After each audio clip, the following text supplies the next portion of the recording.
You ask Tiger to solve.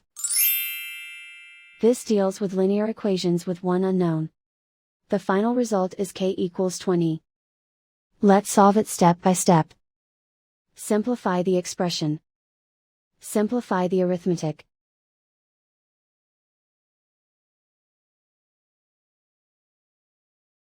Swap sides.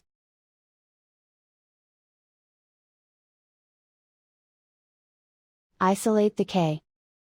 Divide both sides by 5.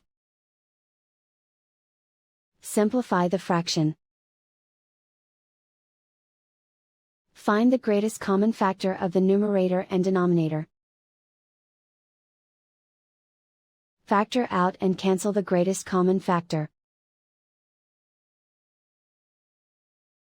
And so the final result is k equals 20.